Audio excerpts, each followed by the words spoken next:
Assalamualaikum warahmatullahi wabarakatuh. Selamat pagi, salam sejahtera untuk kita semua.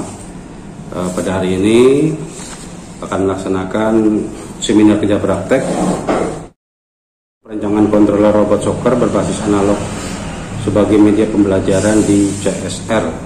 Ya. Nanti di CSR-nya itu kamu harus informasikan apa singkatan CSR itu. Jadi pelaksanaan kegiatannya itu di CSR. Ya. Nah, untuk itu silakan Muhammad Hasan untuk menjelaskan apa yang menjadi laporan kerja prakteknya, dan nanti akan dinilai, ya, dan juga kawan-kawannya akan bertanya tentang apa yang kamu lakukan di sana. Oke, silakan. Teknologi kendali itu sungguh sangat pesat di berbagai zaman. Manusia sangat membutuhkan kendali untuk mengontrol mesin, robot, atau apapun. Untuk mempelajari kontrol itu dimulai dari hal yang sangat sederhana hingga sangat rumit untuk melatih bagaimana cara kerja alat tersebut. Saya magang di perusahaan PT Alat Teknologi Indonesia. Perusahaan tersebut terletak di Jalan Ahmad Yani, Kecamatan Pontianak, di Polnet, di gedung inkubator bisnis Politeknik Negeri Pontianak. Saya mulai magang dari tanggal 20 Juni hingga 25 Agustus tahun 2023. Mungkin diinformasikan dulu ya, bukan magang tapi kerja praktek. Beda ya, bedakan magang dengan kerja praktek. Anak-anak sekarang sejak ada MBKM jadi terlalu terbiasa menggunakan istilah magang. Ya, magang beda dengan kerja praktek. Oke, lanjutkan.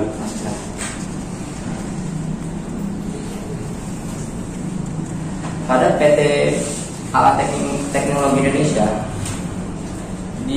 perusahaan tersebut menyediakan pada bidang layanan, produk dan jasa. Di antara jasa tersebut adalah jasa memapping area menggunakan pesawat drone, dan proses penyiraman lahan pertanian menggunakan drone, serta ada namanya drone training. Drone training ini adalah pelatihan kepada orang untuk belajar cara mengendalikan drone, serta ada membuat alat IoT yang untuk fungsinya adalah memonitoring arus listrik di PLN, serta ada assemble and repair drone, yaitu adalah merakit dan memperbaiki drone, serta ada juga jasa Creative Robotics School atau CRS. CRS adalah Creative Robotics School. CRS itu adalah CRS atau Sekolah Robot untuk pemula adalah institusi pendidikan yang untuk melatih robot untuk tingkat pemula bagaimana cara kerja. Hal tersebut untuk memberikan keterampilan dalam dunia robotika kepada orang-orang yang belum memiliki pengalaman sebelumnya dalam bidang tersebut. Fokus utamanya dari CRS ini adalah memberikan pengalaman yang terstruktur terhadap dasar-dasar robotika, pemrograman teknologi kepada robot-robot yang belum memiliki pengalaman sebelumnya. Robot-robot CRS itu ada robot soccer, robot menggunakan mikrobit, robot untuk pelatihan anak-anak yang biasanya dia menggunakan codingan program, dan juga ada yang menggunakan kontrol analog untuk mengendalikan gerak robot tersebut.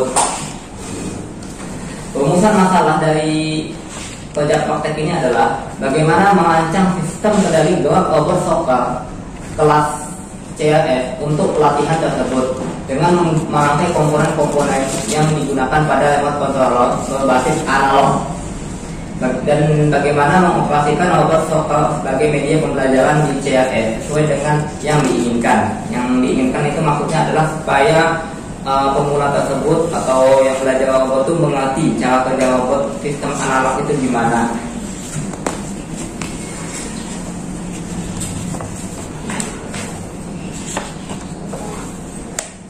Untuk tahapan perancangan ada yang satu, perancangan dan simulasi. Yang kedua itu adalah pencetakan PCB controller. Yang ketiga itu adalah pemasangan komponen elektronika, dan yang keempat itu adalah pengujian PCB controller. Untuk perancangan simulasi tersendiri hal yang harus pertama dilakukan adalah menguji coba simulasi desain rangkaian menggunakan Proteus. Simulasi Proteus bertujuan menguji rangkaian komponen yang dirancang apakah bekerja dengan baik. Pada simulasi Proteus tersebut itu ada push button, dioda, relay, dan motor. Push button tersebut fungsinya untuk mengatur relay yang menuju ke arah motor, dan dioda sendiri fungsinya untuk menyalakan arus agar arus tersebut tidak kembali ke rangkaian mic push button atau ke motor lain, supaya dia itu terarah kepada yang diinginkan. Dan itulah prinsip kerja dari simulasi tersebut. Kalau seandainya Proteus sudah baik, maka bisa langsung dilanjutkan dengan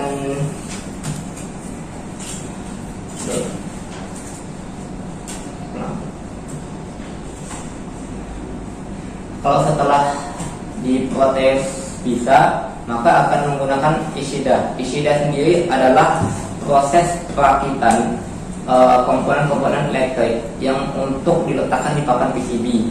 Jadi Ishida sendiri ini memiliki jutaan atau ratusan ribu komponen-komponen listrik, baik IC, dioda, relay, atau apapun, yang tujuannya adalah untuk disambungkan dengan komponen lain, sehingga dia ini memiliki jalur pada tembaga PCB. Setelah semuanya sudah jadi, maka bisa dilaksanakan adalah proses pencetakan di controller. Setelah hasil yang telah dibuat dari Ishida itu akan dicetak ke kertas A4 glossy, yaitu adalah kertas yang memiliki tinta tuna, tapi dia itu adalah kertas minyak. Kertas minyak tersebut yaitu adalah untuk menyablon. Sablonan tersebut akan ditempelkan pada layar PCB. Layar PCB-nya itu dengan cara menggunakan metode setrika atau namanya itu ironing, supaya yang di sablon tadi tersebut melekat pada papan PCB. Setelah melekat pada papan PCB, disetrika dengan suhu yang panas, maka akan dimasukkan ke dalam lautan kimia ferric chloride. Tujuan ferric chloride tersebut adalah untuk mengkikis tembaga yang warna kuning ini, yang tidak terlapisi oleh sablonan tadi, itu akan menghilang dia. Sedangkan yang terlapisi oleh sablonan hitam itu akan tetap ada, dan hal tersebut akan membentuk jalur-jalur. Setelah selesai dengan ferric chloride, maka akan dilanjutkan dengan pengeboran controller. Pengeboran controller tersebut adalah untuk memasang komponen-komponen, dan komponen-komponen yang dipasang tersebut akan disolder supaya dia itu terhubung satu dengan lain.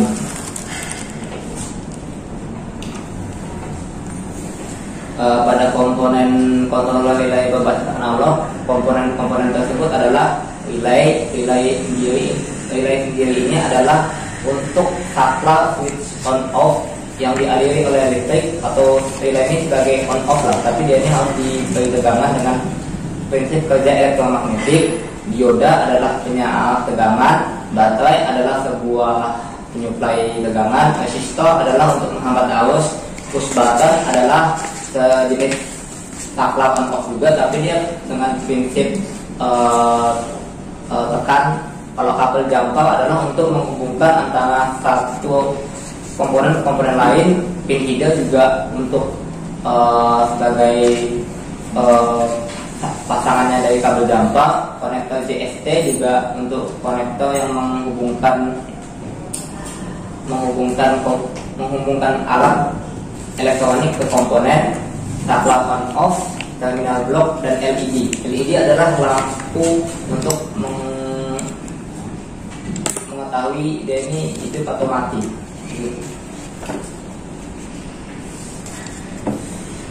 Pada proses pemasangan komponen yang telah dicetak tersebut itu harus dipasang sesuai dengan ini, dan yang PCB yang telah dibuat tadi itu diletakkan relay 1-4, dioda, dan soket-soket dan terminal block. Memasang komponen pada PCB dengan melakukan proses penyoldering adalah tahap penting dalam pembuatan elektronik, serta meninjau dan mengidentifikasi titik-titik di mana komponen akan ditempatkan.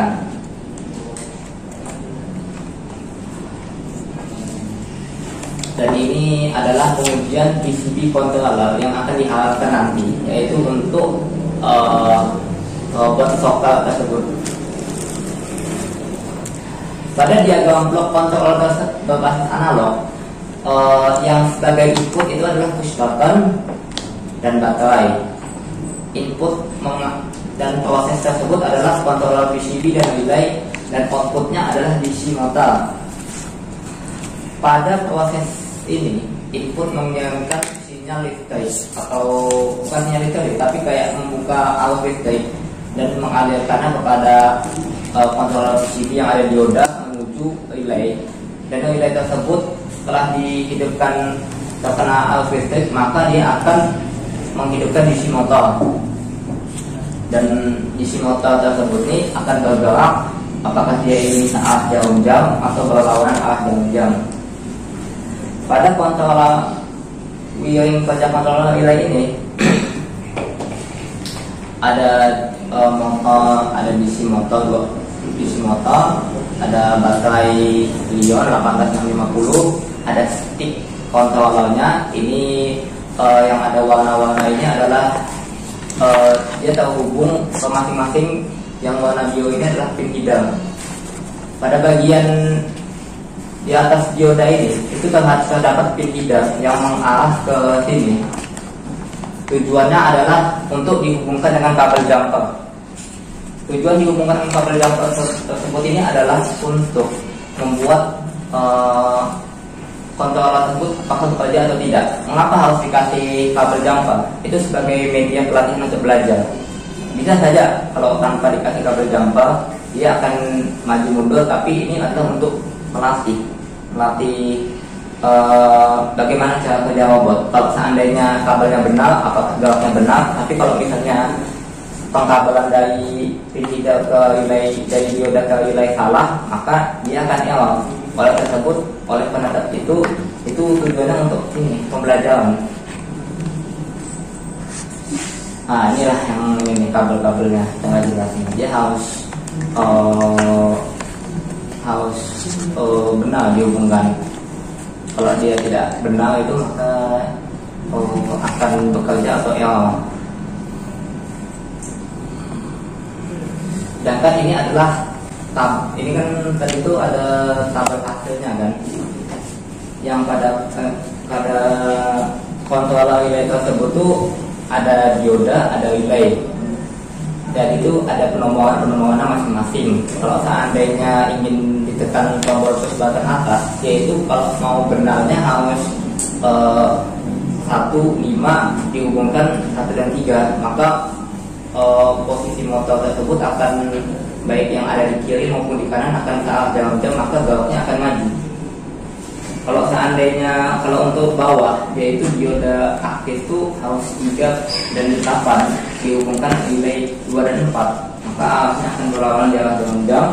Dan misalnya kalau kiri itu harus motor yang pada posisi kiri itu ke bawah dan yang ke atas itu harus maju, maka dia akan belok ke arah kiri. Dan kanan pun harus, yang posisi motor posisi kiri itu harus ke arah jarum jam atau maju, dan motor yang posisi kanan harus mundur, maka dia akan belok kanan.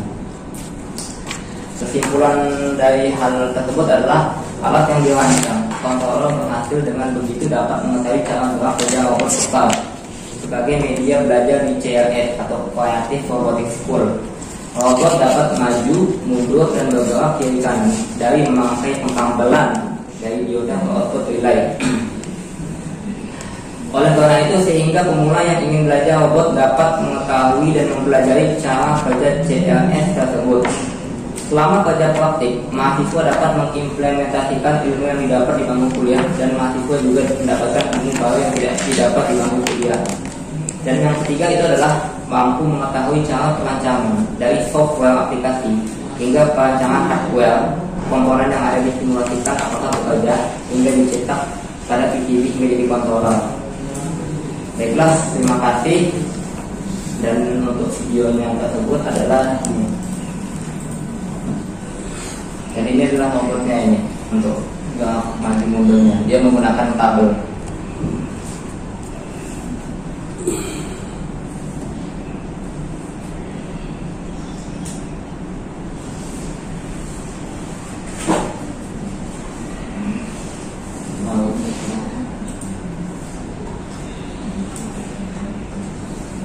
Ya, ini laporan kegiatan kerja praktek yang pelaksananya di Politeknik. Ya. Kalau dari segi keilmuan, Politeknik itu adalah vokasi berbasis praktek. Kalau di perguruan tinggi kita berbasis pendidikan, jadi beda ya. Nah, kalau kalian lihat, ya kebetulan saya ini kan dosen pengajar robotika. Udah pernah ngambil robot belum? Udah. Apa yang kamu lihat dari robot yang kamu angkat jadi laporan KP ini dibandingkan dengan materi perkuliahan yang kita pelajari? Kalau dari materi perkuliahan yang saya alami itu, robot ini masih kayak ketinggalan zaman dibanding robot yang dipelajari di mata kuliah. Kalau di mata kuliah dia sudah memakai sistem mikrokontroler, tapi saya diarahkan untuk membuat robot ini pada saat kerja praktek itu adalah untuk supaya bisa sebagai media pembelajaran untuk pemula. Soalnya dia ini sistemnya adalah sistem menggunakan kabel wiring untuk supaya dia bisa maju dan mundur. Sedangkan yang dapat di pelajaran kuliah itu kami memakai sistem mikrokontroler dan juga sensor untuk hal yang lebih. Itu Pak. Oke. Nah, karena kamu pernah mengambil mata robotika, kita ambil teorinya. Kira-kira robot itu apa? Robot itu adalah sebuah ancang mekanik yang menyerupai makhluk hidup. Dan dia itu misalnya robot hewan, robot manusia. Jadi dia itu mengikuti atau mencontoh bagaimana cara gerak makhluk hidup. Ini sih lebih ke apa ya? Mobil lah. Mobil LC bukan robot. Oke ya. Jadi kalau kita berbicara teori, robot itu adalah seperangkat peralatan elektromekanis yang dapat diprogram ulang, untuk melaksanakan tugas.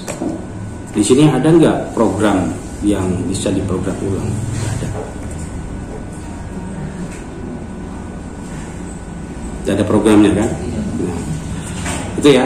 Jadi saya ingin memberikan penjelasan atau pencerahan pada kalian bahwa kadang kita di dalam dunia sehari-hari mengatakan robot, tapi definisi robot ternyata bertolak belakang.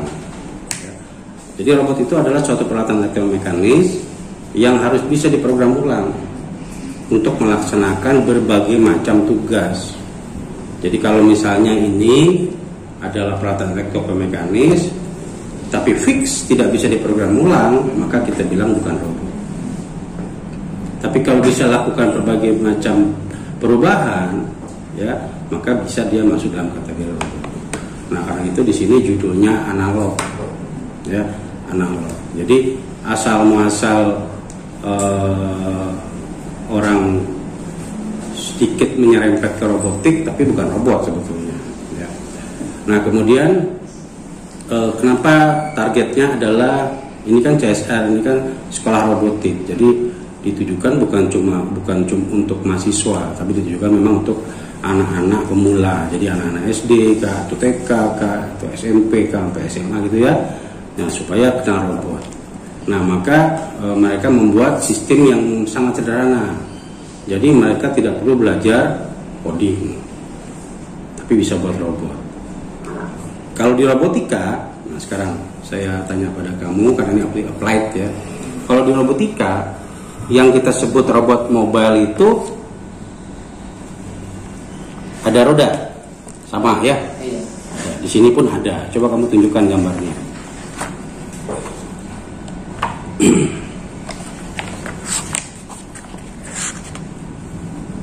Yang ada gambar robotnya. Yang ada ini wiring kerja controller. Ini. Nah, ya. Apakah ada motornya? Ada. Ya. Kalau kita belajar robotik secara elektronik, maka motor itu harus bisa diputar bolak-balik. Nah, kalau dalam robotik kita pakai sistem apa tuh? Kalau robotik bolak-balik Kalau bolak-balik pakai motor DC. Ya itu motor DC udah ada. Apa yang memerintahkan dia biar bisa dia bolak-balik? Yang bisa membuat balik tersebut adalah relaynya, Pak. Relay tersebut kan enggak, bukan di sini, di dalam perkuliahan kita dulu. Kalau dalam perkuliahan yang bisa membuat motor bolak-balik tersebut adalah codingan dalam mikrokontroler. Jadi arus listrik tersebut bisa dia itu membolak-balikkan arusnya. Kamu belajar lagi ya nanti ya. Jadi di sini itu bukan kita menjudge, jadi kita coba membandingkan. Ya. Sama-sama pakai motor, tapi motor itu pada waktu kita pasang ke baterai ke arah polaritas, maka pada waktu kita pasang ke positif dan negatif, dia akan berputar berbalik arah apabila kita pasang pada polaritas yang lain, gitu ya. Sama seperti kalau kalian main Tamiya, salah pasang baterai dia mundur, ya, bukan maju. Nah, itu. Nah, tapi tidak mungkin kita pasang switch, maka switchnya kita pakai elektronik. Kalau relay di sini itu prinsip switch, ya, prinsip switch. Jadi sama halnya kalian ke toko mainan, kemudian beli bajai-bajaian yang ada kabel, remote-nya maju mundur gitu ya. Ada tuh ya zaman-zaman kalian kecil pasti tahu. Nah, itu prinsipnya hampir mirip seperti ini. Jadi switch-nya diganti pakai relay. Tapi kalau kita bermain di elektronik, maka ada yang kita sebut sebagai high bridge. Ya, high bridge. Ada yang kita sebut sebagai IC high bridge. IC high bridge itu apa? IC yang bisa memutar, membulak-balikan arah polaritas secara elektronik. Jadi bukan di coding. Ya. Kemudian bagaimana caranya kita mempercepat dan memperlambat kecepatan putar motor secara elektronik? Kita pakai apa tuh? Itu harus menggunakan arus potensiometer, atau kalau yang elektronik lah, atau mikrokontroler juga bisa mengatur perangkat IC untuk mengatur itu kecepatan arus yang masuk ke DC. Kita bisa pakai potensiometer, tapi prinsipnya itu kita pakai suatu metode yang kita sebut sebagai PWM, pulse width modulation. Jadi yang kita atur itu adalah laba pulsanya. Ya, kalau logika sederhananya adalah pada waktu motor itu kita pasang baterai, dia akan laju, tapi lama-lama dia melambat, gitu ya. Pada waktu baterainya kita cas, dia laju lagi. Tapi tidak seperti itu ngatur kecepatan putar. Maka kita pakai PWM. Dalam bentuk yang terlihat, kalau kita main di remote control, maka di situ ada throttle yang digunakan untuk menaikkan speed, ya, sama seperti kalian naik motor ada gas ya, ada throttle, ada bagiannya tuh, seperti itu. Mati lampu kan? Itu ya. Jadi kita harus tahu kenapa itu disebut robot, ya. Jadi robot itu tidak cuma sifatnya analog, tapi sekarang harus kita kerjakan dengan cara manual digital gitu ya. Nah, sekarang saya kasih challenge kamu. Kalau yang analog ini mau saya buat secara digital, apa yang harus kamu lengkapi? Kalau mau dibuat digital itu ditambahkan mikrokontroler, Pak. Terus? Driver. Terus? Software itu codingan program. Kira-kira apa tuh? Ya, seperti Arduino memakai sistem Blink itu tersebut untuk mengontrol mikrokontroler ke driver sehingga dia mempengaruhi. Betul gak pakai Blink? Sebenarnya banyak, Pak. Blink itu tuh aplikasi untuk dimanfaatkan sebagai monitoring, ya, monitoring. Biasanya untuk sensor. Jadi kamu harus banyak belajar nih, ya. Jadi menjawab sesuatu jangan sedikit-sedikit, karena yang sedikit-sedikit itu belum tentu benar. Ya. Jadi ilmu kita tambah, ya. Pada waktu kamu KP, apa saja sih sebetulnya yang kamu pelajari dulu? Ya, yang di sana yang bisa dipelajari? Yang sana dipelajari itu kayak ini membuat membuat PCB-nya itu banyak, ada smart farm, ada PCB untuk bahan elektronik lain, ada juga PCB bukan PCB tapi memasang komponen untuk alat IoT dari PT Ahli Teknik Indonesia, yang tujuan IoT tersebut adalah untuk memonitoring arus listrik PLN. Jadi yang dilakukan adalah kayak menyolder, memasang dengan benar komponen tersebut. Kalau seandainya salah itu akan prosesnya berbahaya. Ya, jadi itu komponen elektronika. Jadi itu tahapannya. Jadi memang pada prinsipnya target CSR itu adalah memberikan pemahaman kepada anak murid. Jadi kalau kamu, apakah ada sesuatu yang kamu rasa baru yang kamu lihat di sana? Oh, saya baru tahu bahwa ternyata untuk buat PCB kayak gini ya. Sebelumnya belum pernah tahu ya.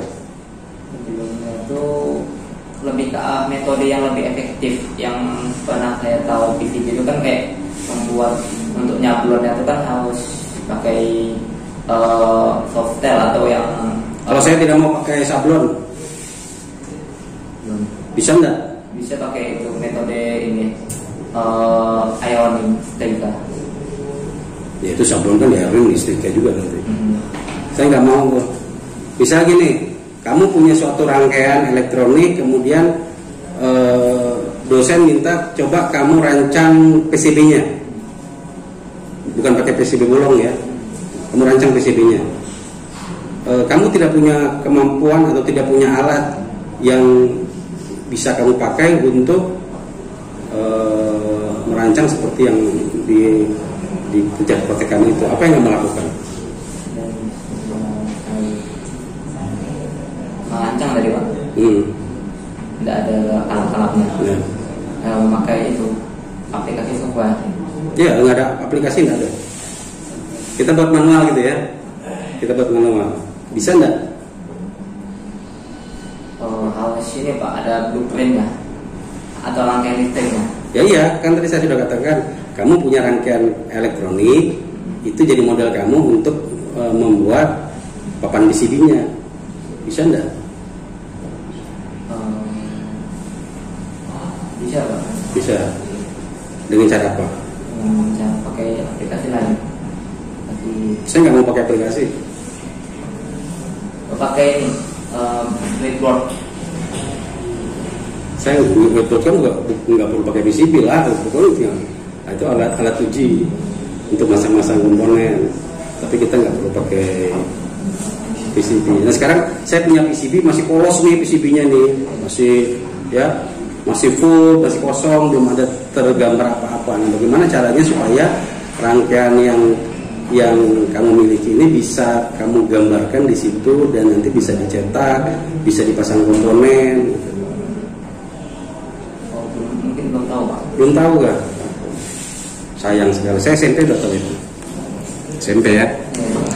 Nah yang pertama, kalau kita belum ada aplikasi, maka kita lihat nih. Saya mau pasang suatu rangkaian, misalnya saya mau buat ampli, ya. Ampli itu komponen apa saja? Kemudian dimensinya bagaimana? Jarak komponennya kayak apa? Ya, maka kita buat layoutnya dengan cara membalikkan rangkaian itu. Jadi kalau rangkaiannya seperti ini kita balik, baru kita gambarkan. Ya, cara gambarnya nggak usah pakai aplikasi, pakai spidol permanen. Kita buat, ya. Nah, setelah itu baru kita apa? Kita rendam di veriklorida, ya, pakai air hangat. Betul ya? Digoncang-goncang. Nanti yang tidak terkena oleh spidol akan hilang.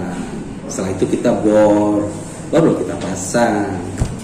Itu menandakan kita lebih kreatif. Aplikasi itu adalah bantuan saja supaya lebih akurat dan presisi dan lebih memaksimalkan papan PCB yang kita pakai. Misal nih, saya buat amplifier, papan bisik ini saya perlu segini nih. Tapi komponen itu jarang-jarang orang bisa buat sebesar ini. Orang bisa buat lagi nanti dibelah lagi, akhirnya jadi kecil. Gitu. Itu ya. Jadi jangan jadi mahasiswa itu kita harus kreatif dan jangan terpengaruh oleh suatu aplikasi yang kita sendiri nggak pernah pakai. Jadi kita harus coba memang. Cobanya adalah dengan cara bisa jadi ya mahasiswa kita ini walaupun elektro nyolder pun belum pernah. Bisa jadi. Ya, karena pada waktu buat alatnya dibuatkan kawan. Ya itu bisa jadi nih. Ini pengalaman saya seperti itu nih waktu sidang buat alat saya tanya nih, ini buatan kamu bukan? Enggak Pak, dibuatkan kawan. Kamu bisa nyolder enggak? Enggak pernah Pak. Enggak pernah loh anak elektro enggak pernah nyolder. Megangnya kali takut kali kan. Nah gitu itu jadi hal krusial karena kita ini memiliki beban moral ya, psikolog yang kuat. Anak elektro, apakah dia jurusannya kendali kah, elektronika kah, telkom kah, TTL kah, maka dia harus bisa nyolder. Gitu. Itu sudah orang umum. Gitu. Nah maka kita juga harus coba untuk apa? Coba untuk membenahi diri kita masing-masing. Oke ya? Oke, saya kira itu saja. Mungkin ada pertanyaan dari audiens, silakan. Silakan pertanyaannya. Oke, silakan.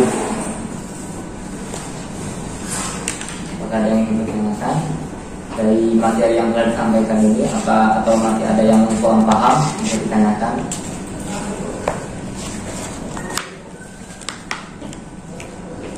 Silahkan bertanya. Kalau misalnya ada yang materi yang saya kurang paham yang apa saya sampaikan tadi bisa ditanyakan, atau ada yang kurang mengerti.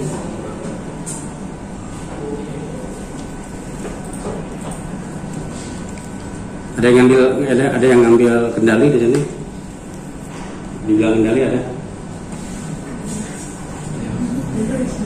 Ya? Detail semua kan?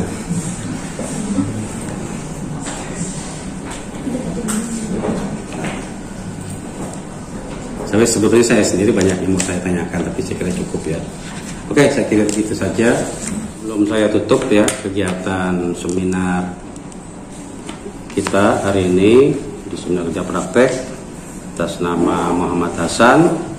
Nomor induknya adalah D102120106. Tempat kerja prakteknya adalah PT Arah Teknologi Indonesia. Nah, berdasarkan hasil seminar bahwa dosen pembimbing menyatakan bahwa laporan kerja prakteknya dapat diterima, tapi diperbaiki ya, perbaikannya itu di bagian-bagian terakhir. Kemudian tidak perlu diseminar ulangkan kembali. Nah, nilainya adalah hasil total dari nilai lapangan dan nilai seminar, sehingga rata-ratanya adalah 83,25 ya, atau A. Demikian berita acara ini dibuat ya untuk dapat dipergunakan sebagaimana mestinya. Oke ya, selamat ya atas seminarnya, dan pesertanya ini ramai banget nih, sampai di luar kan. Oke ya, itu saja ya. Oke, saya tutup ucapan. Wassalamualaikum warahmatullahi wabarakatuh.